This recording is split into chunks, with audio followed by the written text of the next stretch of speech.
Assalamu alaikum hettiyankoɓe yeɓiyankoɓe yaw Piindi TV bisimilla mon e roɓɓindu jayndeli moɗon weltare min dañte kala saaha cidde mon noon kadi min dañiri weltare oɗo subaka talata hannde koɗon yo Allah waɗanen jaam goto fof salminama e inde konon manama e jettoɗe serenɓe men jeccaka e laal gotol calminama juura berta juuɗe ñaga to waw yuppa e Sénégal aduna foof mboro sohlen caggal jaam dumo e nder leydi meɗen Sénégal ɗum noon hettiyankoɓe yeɓiyankoɓe ne jeeya ko ɓuuri tengtude e jayndeli ɗi ko ganduɗa woni loi baɗaɗo voté toon to assemblée nationale ɗum ɗon noon oɗon projet de loi ɓenninama kono kano kay jayndel ɗi foof ne wawi wiyede ko hen tigui garti woni le 15 décembre nagga tan gam waɗede sungoli Sénégal joni joni wonta so Allahu lamɗo jaaɓi noon tigui hettiyankoɓe yeɓiyankoɓe gudditiren jayde gendiri le soleil jayde le soleil e oɗo subaka kañum ari tan ko on ji kay ɓe ganda goni sarɗiyankoɓe wonɓe toon to suudu sarɗiji leydi meɗen goto fof ne forti junggo muɗum ne hollita jaadugol mum e oɗo loi ɓe mbi kay ɓenni ko 15 décembre so Allahu lamɗo jaaɓi wonata sungoli leydi meɗen ha joni ɓe garti tan e holko saabi Moussa Bocar Thiam tetti licence mo Walfadjri so wiyama noon ne anda oɗo saaha Walfadjri koko udda garen ha joni jayde l'observateur wi c'est passé woni tan ɓenninama ko wiyeteno ma ɓennu walla ɓennata ɓenninama toon to assemblée nationale ɗum ɗo noon ɓe mbi 15 lewru décembre garowo hitande 2024 wonata tan sungoli leydi meɗen ɓe mbi tan ha joni opposition wo kay kamɓe ɓe mbi ko 105 voix woni 500 tan mbaɗi mbi eyyi ɗum ɗon noon woni ko ganduɗa kay hanki toon to assemblée nationale to ɓe garino hen ha joni tan ɓe mbi Youssou Ndour kañum wi tan ko yaadanayi ko wayni saabu noon leydi ndi ne wawi dillude hen te kadi démocratie leydi meɗen kay woni ko ganduɗa koye garoyol tan fawi garen ha joni Cheikh Niass o wi ko tremblement de terre tigui ko kewe nder leydi meɗen Sénégal garani jayde Sud Quotidien oɗo subaka wi tan assemblée nationale wi eyyi kamɓe noon ɓe jaadi kay e ko ganduɗa ko kañum woni wodgol tan oɗo yete wodde oɗo loi mo ganduɗa kañum kay duñata élection ji leydi meɗen ɓe mbi liberté d'expression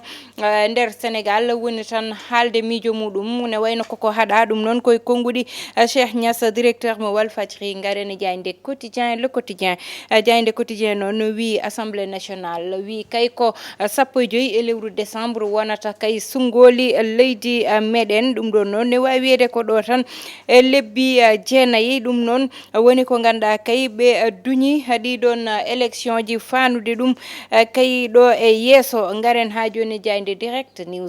news wi noon Amadou Ba kay waɗani démissionné e tan Benno Bokk Yakar kono waɗani démissionné e poste muɗum premier ministre ɗum noon ɓe garti hen ɓe mbi noon kanko Amadou Ba o tan waɗi contresigné ko fayi e tan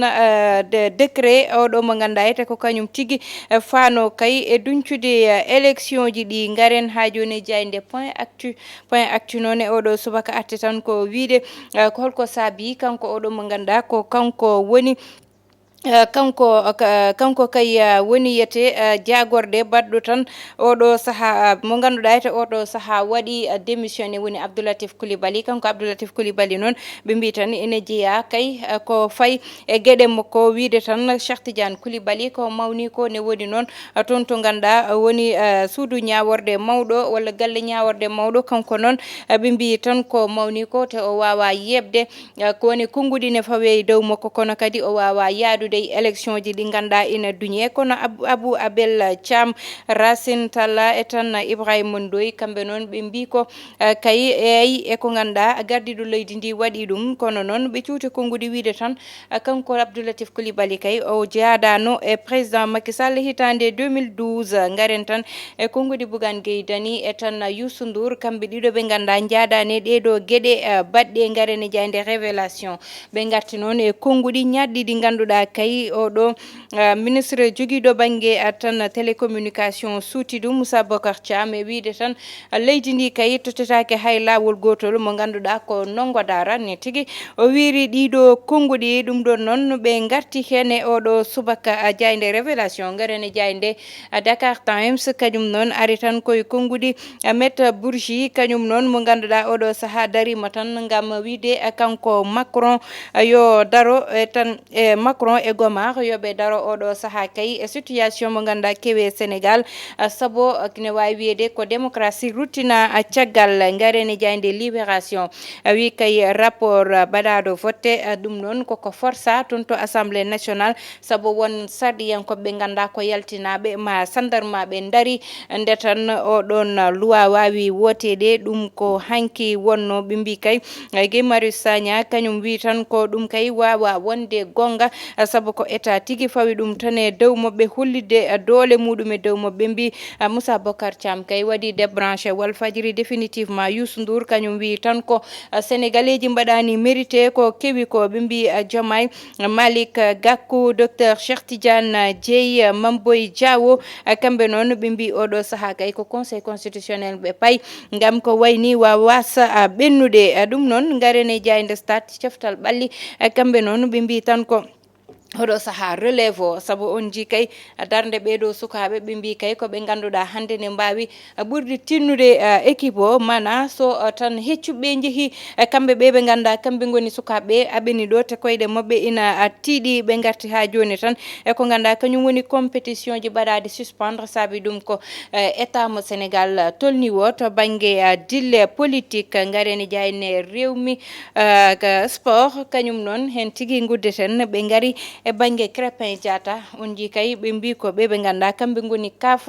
aɓe jogori heeɗade Crépin Diatta e konguɗi ñaddi ɗi ganduɗa sutino ɗum fanude tan wiide koɓe tan waɗaɓe corrompre ko ɗum saabi match o yaari no yaari ni kono rewane lawol hettiyankoɓe heeɓiyankoɓe joni joni gudditen hello wonko ɗon tigui hettiyankoɓe heeɓiyankoɓe garenni konguɗi walla tan hello men wongo gareten noon koye point actu mo ganduɗa oɗo subaka kamɓe ɓe gaari noon ko saabi tan Latif Coulibaly waɗi démissionné haalama kanko e Cheikh Tidiane Dieye ɓe ganduɗa kamɓe ɗiɗo tan jiiti yumma e baba ndewodiri o yewni mawɗo kanko woni miñiraɗo konguɗi ñadde noon ummima fawade e dow makko kono kadi ɓe mbi ko wona ɗon tan tagui saabu hakkude makko e Amadou Ba tan ɓuuri tagde mataw o waɗi démissionné saabu o yaɗani ko kewi ko woni rapport walla tan report élection ji ɗi ɗum noon woni ko ganduɗa haalama kono kadi ha joni tan sutuɓe konguɗi mumen wiide tan kanko Latif Coulibaly o waɗano soutenir président Macky Sall e hitande 2012 ɗum ɗon noon mataw ne wawi haalnede ɓe tawaka walla ɓe gonano ɗo e oɗo saaha kono ne anda Latif Coulibaly ɓooyi noon wonde caggal gardiɗo leydi ndi ko suuɗi walla ko feeñi foof saabu e oɗon saaha kala nannoɗo hitande 2011 faade 2012 2010 2011 2012 kala kettonoɗo communication mo ganduɗa woni communication mo Latif Coulibaly so Latif Coulibaly waɗama jagorde e nder gouvernement mo président Macky Sall wonata bettere e hewɓe saabu hewɓe ne ganduno soutien mo ganduɗa o waɗino ɗum apporté kanko gardiɗo leydi ndi e oɗon saaha to banggue communication makko to banggue darde makko e banggue doole makko e fofo kono noon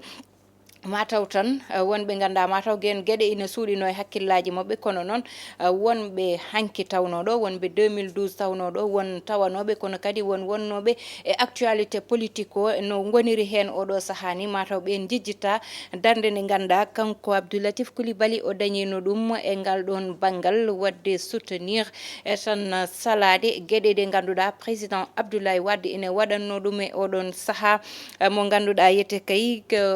oɗon saaha tigui tolnano woni hitande 2011 mo ganduɗa to banggue politique leydi meɗen dillino situation politique dillino hono oɗo saaha mo tolniɗen ni tan e hitande 2024 élection ji ne pattano e tan 25 février mo gonɗen duncama ha 25 décembre ɗum ɗon noon wonino tan hande so won hen darimo mbi o wonano e ngal ɗon banggal kay hande wonat tan ko ganduɗa kanko yete mataw ɓe ƴewtinanoki darde Abdoulatif Coulibaly hanki ɗum ɗon noon ha joni tan kanko Cheikh Tidiane Coulibaly noon e Abdoulatif Coulibaly jiidi yumma e baba so konngudi cuutama fawama e dow ƴiƴam ma noon c'est très normal anani ƴiƴam ma dilla seeɗa saabu noon kanko yiyande makko kamɓe wonɓe APR walla wonɓe Benno Bokk Yakar ɓe nanganani koyngal kay oɗo mo ganduɗa ko kanko woni Cheikh Tidiane Coulibaly te tawde noon ko ƴiƴam makko ina fawe gueɗe ɗe ganduɗa ko gueɗe mbuñaari o waɗama corrompre o waɗaka corrompre kanko o watta tan décidé ko yaltude e ngal ɗon banggal hettiyankoɓe e biyankoɓe ɗum guddeten roɓɓindu jaydeli meɗen mataw ko ƴiƴam dilli oɗon banggue guddeten roɓɓindu jaydeli meɗen ha gongol so Allahu lamɗo jaaɓi bani moon debbo Aissata Ndiaye wonno heɗanno en to banggue caméra ko Djiby Dieng to montage ko Ali Fall